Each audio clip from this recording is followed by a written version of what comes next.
બનાસકાંઠા જિલ્લાના વાવ થરાદ અને સુઈગામ તાલુકામાં 4 દિવસ પહેલા થયેલા ભારે વરસાદનું પાણી હજુ ઓસર્યું નથી। 16 ઇંચ કરતાં વધુ વરસાદને કારણે 700થી વધુ ઘર ચોથા દિવસે પણ પાણીમાં ગરકાવ છે। ચારે બાજુ તબાહી મચી ગઈ છે। ત્યારે મુખ્યમંત્રી ભૂપેન્દ્ર પટેલે પૂરગ્રસ્ત વિસ્તારની મુલાકાત લઈને સમીક્ષા કરી। મુખ્યમંત્રી ભૂપેન્દ્ર પટેલે બનાસકાંઠાના સુઈગામમાં પહોંચ્યા, પહેલા પૂરગ્રસ્ત વિસ્તારનું નિરીક્ષણ કરી સ્થિતિનો તાક મેળવ્યો। બાદમાં CHC સેન્ટર ખાતે સ્થળાંતરિત કરાયેલા લોકો સાથે વાર્તાલાપ કરી ખબર અંતર પૂછ્યા।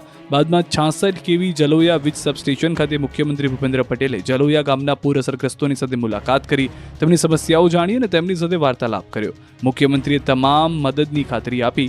બાદમાં અધિકારીઓ અને આગેવાનો સાથે બેઠક કરી પરિસ્થિતિને લઈને ચર્ચા કરી। બીજી તરફ સાતલપુરમાં પૂરગ્રસ્તોને શંકર ચૌધરી મળ્યા, લોકો ભેટીને રડી પડ્યા। જ્યારે વિધાનસભાના અધ્યક્ષ શંકર ચૌધરી પાટણના પૂરગ્રસ્ત વિસ્તારમાં પહોંચ્યા તો પીડિતો રડી પડ્યા। પાટણના સાતલપુરમાં 16 થી 17 ઇંચ વરસાદને કારણે ગામના ગામ તબાહ થઈ ગયા।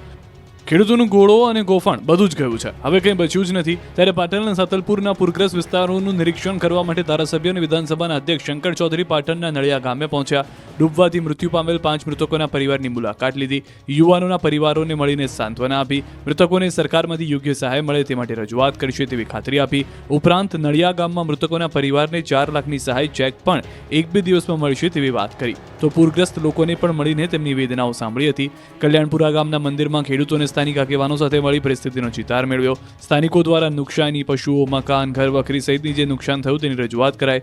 ઉપરાંત પાણી નિકાલ, તળાવો, ચેકડેમ તૂટવા અને રિપેરિંગની પણ રજૂઆત કરાઈ, જેમાં સમગ્ર સાંતલપુર તાલુકામાં સર્વે કરી યોગ્ય સહાય મળે તે બાબતે રજૂઆત કરવાની ખાતરી આપી છે। બનાસકાંઠાનું રામપુરા ગામ 4 દિવસથી પાણીમાં ગરકાવ, ખાધા પીધા વગર દિવસો વિતાવતી જનતા। आज 5 દિવસથી પેટી જો આવી ઝૂલે, રસોઈ થતી નથી। કોઈ માલ છે, મગજ છે, બધું એમને એમ રસોડા બીજો થતો છે નહીં, અને માલને કોઈ સારો બીજો સારો હોય તો થતો નથી। પરિસ્થિતિ સાહેબ રવિવારથી બહુ વરસાદ પડ્યો ત્યારની ખરાબ છે। ત્યારના મેં અહીં બેઠા હતા। મારા માતૃશ્રી લગભગ 90 વર્ષની ઉંમર છે, એ વિદેશ ત્રણ કરી મૂક્યા હતા। પેશન્ટ વિદેશ થોડા ટેકરા બીજાને મૂકી આવ્યા હતા। પરિસ્થિતિ બે હાલ છે સર। આમાં પાણી હતા, ઉપરવાસમાંથી પાણી આવ્યું હતું, અત્યારે લગભગ 60 થી 70 ઘર પાણીમાં બધાને સંયંત્ર કરવા પડે એમ છે। અહીંયાનું અનાજ, ધાન બધું બગડે છે। અત્યારે બે હાલ છે, પાણી ઉપરવાસમાં 70 ઘરોમાં હાલ પીવાનું ચોખ્ખું પાણી નથી મળતું। બનાસકાંઠાના રામપુરા ગામના લોકોની વેદના સાંભળ્યા બાદ હવે ગામના હાલ પણ જોઈ લો। રસોડાથી માંડી ઘરના એક ખૂણામાં પાણીએ કબજો જમાવી લીધો છે। રવિવારે જે આકાશમાંથી આફત વરસતા આ ગામ આખું ટાપુ બની ગયું। કેટલાક ઘરોમાં તો કમર સુધીના પાણી ભરાઈ ગયા। ખેતરોથી માંડી રોડ બધું જ ડૂબી ગયું।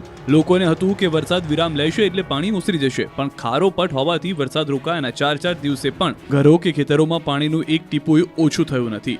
અને ઘરના રસોડાના હાલ જુઓ, રસોડામાં ચૂલોથી માંડી બધું જ પાણીમાં ગરકાવ છે। રસોડાનો સામાન, રસોઈ બનાવવાની જગ્યાથી લઈને વાસણો બધું જ પાણીમાં તરી રહ્યું છે। ચૂલો ચાલુ કરી શકે તેવી સ્થિતિ જ નથી। સ્થિતિ એટલી ખરાબ છે કે લોકો 4 દિવસથી ખાધા પીધા વગરના છે। બીજી તરફ ગામના ખેતરોની હાલત પણ દયનીય છે। પાણી વચ્ચે પાક ઊભો છે। ખેતરોમાં વાવેલ બાજરી, જુવાર અને મગ જેવા પાકો પર પાણી ફરી વળ્યું છે। રોડ પણ પાણીમાં ડૂબેલા હોવાથી લોકો રોડ તોડી પાણીનો નિકાલ કરી રહ્યા છે। હવે અહીંના લોકો સરકાર મદદ કરે તેવી બે હાથ જોડીને વિનંતી કરી રહ્યા છે। આ તરફ સુઈગામના દૂધવા, સેડવ અને કુંભારખા ગામમાં જળ પ્રકોપ નિહાળી રડી પડશો। કોઈ નહીં, આ છોકરાના હાથમાં કોઈ આવ્યું નથી। મારે પાણી તો ખૂબ આવ્યું છે, 3 દાડાથી આવ્યું છે। કોઈ કાંઈ પણ સબૂત નહીં, રોવડો બવડો પડી ગયો, ઓયડો કરવાની તૈયારી, કાંઈ પણ નહીં, કોઈ આવ્યું નથી। 4 દિવસથી નથી ઓસર્યા પાણી।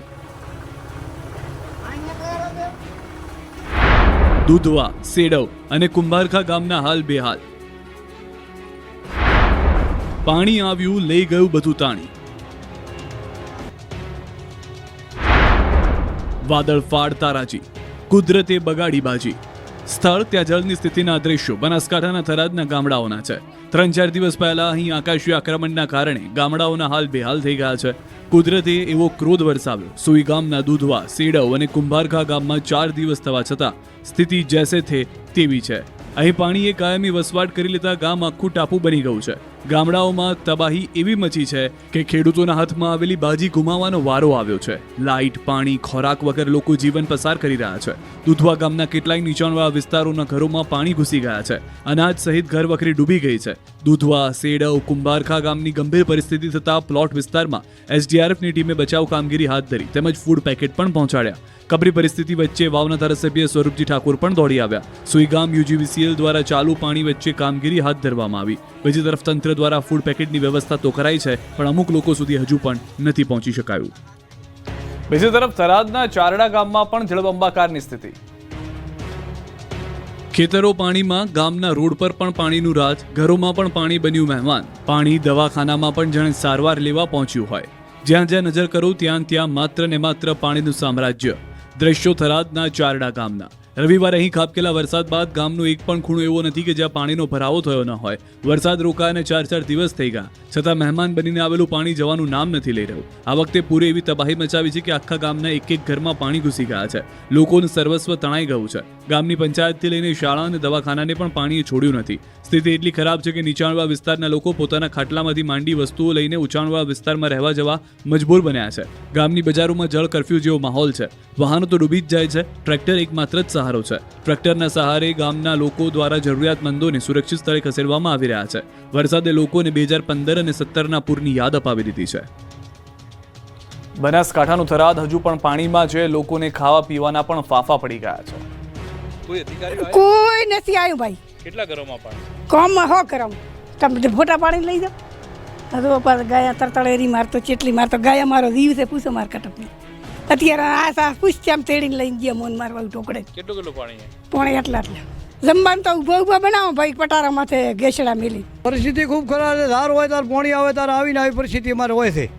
આવ્યો પાણી? પાણીનો નિકાલ કરતો કોઈ અધિકારી બીજા હોય આવતા નથી. થરાદ તાલુકામાં 4 દિવસ પહેલા થયેલા ભારે વરસાદનું પાણી હજુ ઓસર્યું નથી. થરાદ નગર જળમગ્ન દેખાઈ રહ્યું છે. આ વિસ્તારમાં જ્યાં રોડ હતા ત્યાં હવે તળાવ હોય એવા દ્રશ્યો જોવા મળી રહ્યા છે. 17 ઇંચ વરસાદને કારણે આખું શહેર ચોથા દિવસે પણ પાણીમાં ગરકાવ છે. વરસાદી પાણી ભરાતા માર્ગો સંપૂર્ણ બંધ થઈ ગયા છે. બનાસકાંઠામાં પૂર પ્રકોપ બાદ ઘણા ભાગો હજુ તરબોળ છે. હાલ પણ થરાદની ઘણી સોસાયટીઓ જળબંબાકાર છે. આશ્ચર્યની વાત એ છે કે થરાદ પાલિકા વિસ્તારના ઘણા ભાગોમાં હજુ પણ ખેડસમા પાણી ભરાયેલા છે, જ્યાં 5 દિવસથી વરસાદી પાણીનો નિકાલ થયો નથી. અને પરિસ્થિતિ એ છે કે સ્થાનિકોને ખેડસમા પાણી વચ્ચે રહેવું પડે છે. ગામડાઓમાં તો પાણી નથી ઓસર્યા, પરંતુ થરાદ નગરપાલિકા પણ પાણી કાઢવામાં નિષ્ફળ નીવડી છે. થરાદની વોર્ડ નંબર 3ની શેનલ સોસાયટીમાં પાણી વચ્ચે રહેવા લોકો મજબૂર બન્યા છે. લોકોના રસોડા પણ પાણી હોવાથી ઊંચાઈ પર ચાલુ રાખવાની, રાંધવાની ફરજ પડી રહી છે. ગૃહિણીઓ પાણી વચ્ચે ઊભા ભોજન બનાવવા મજબૂર છે. પાણીનો નિકાલ ન કરવામાં આવે તો રોગચાળો ફાટી નીકળવાની દહેશત છે. નિષ્ણાંતોના મતે મોટાભાગના ગામોની જમીનમાં નીચે ખારું પાણી છે, એટલે મીઠું પાણી જમીનમાં નીચે જલ્દી ઉતરતું નથી. કેટલીક જગ્યાએ જ્યાં માટીમાં રહેલા ક્ષાર પાણી સાથે દ્રાવિત થઈને નીચેના સ્તરોમાં પ્રસરે છે, ત્યાં તળિયે ક્ષારનું સંચય વધી જાય છે. જળ વિસ્ફોટ બાદ વાવમાં અનાજ દળાવવા માટે લાગી લાઈન.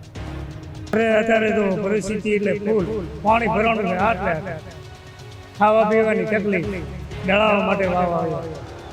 તેથી કેમ સુઈગામ બી દળાવવા? સુઈગામ નથી જવરાતું. સુઈગામ પાણી અડે એટલે સુઈગામ નહીં જવાતું. ગામમાં ઘંટી કે લાઈટ?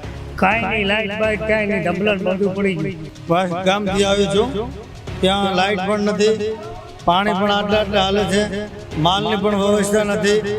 રસ્તા બધા તૂટી ગયા છે ને લાઇટ કોઈ છે નહીં, વ્યવસ્થા કોઈ નથી, બધા રસ્તા ખરાબ છે એટલે પાણી બહુ ભરાઈ ગયું. લાઈનો તો 3 દિવસથી પરમ દિવસના રાતના 1:30 વાગ્યા તો કાલે 12 વાગ્યા હતા. 3 દિવસથી લાઈન લાગી છે. બનાસકાંઠાના સુઈગામ અને થરાદમાં કુદરત કોપાયમાન થયા બાદ 4 દિવસથી લોકોને ખાવા પીવાના પણ ફાફા પડી ગયા છે. સુઈગામ અને થરાદના મોટાભાગના ગામડાઓ 4 દિવસથી પાણીમાં ગરકાવ છે. ગામમાં વીજળી પણ નથી. લોકો ખાધા પીધા વગરના છે. લોકો પાસે ખાવા પીવાનો જે સામાન હતો તે ખૂટી પડ્યો છે.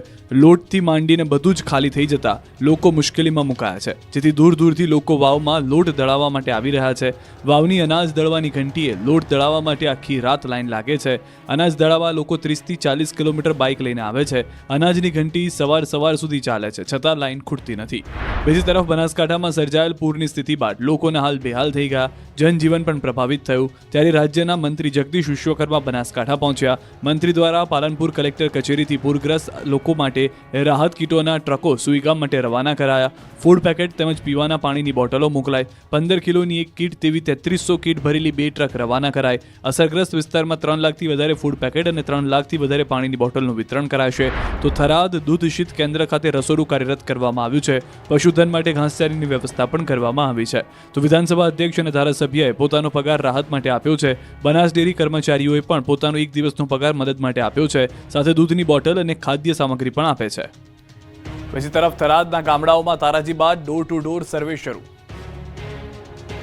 બનાસકાંઠાના થરાદ શહેરમાં જળ વિસ્ફોટ બાદ હવે ધીમે ધીમે પાણી ઓસરી રહ્યા છે. સ્થિતિ થાળે પડી રહી છે. જનજીવન રાબેતા મુજબ ધબકવા લાગ્યું છે. ત્યારે તંત્ર પણ રાત દિવસ મહેનતમાં લાગી ચૂક્યું છે. થરાદ શહેરમાં ડોર ટુ ડોર સર્વે હાથ ધરવાનું શરૂ કરાયું. રેવન્યુ વિભાગની ટીમો શહેરમાં ઉતરી ચૂકી છે. ઘર ઘર જઈને નાગરિકોને મળીને વિગતવાર માહિતી એકત્રિત કરી રહી છે. ઘરોમાં પાણી ભરાવાથી થયેલા નુકસાનનું મૂલ્યાંકન કરવામાં આવી રહ્યું છે. ઘરમાં રહેલા લોકોના ખોરાક, પાણી અને આરોગ્ય સંબંધિત તાત્કાલિક જરૂરિયાતો, મહિલાઓ, બાળકો અને વૃદ્ધોને થતી મુશ્કેલીઓની નોંધણી કરાઈ રહી છે. સાથે તાત્કાલિક દવાઓ તથા આરોગ્ય સેવાઓની ઉપલબ્ધતા અંગે પણ માહિતી મેળવાઈ રહી છે.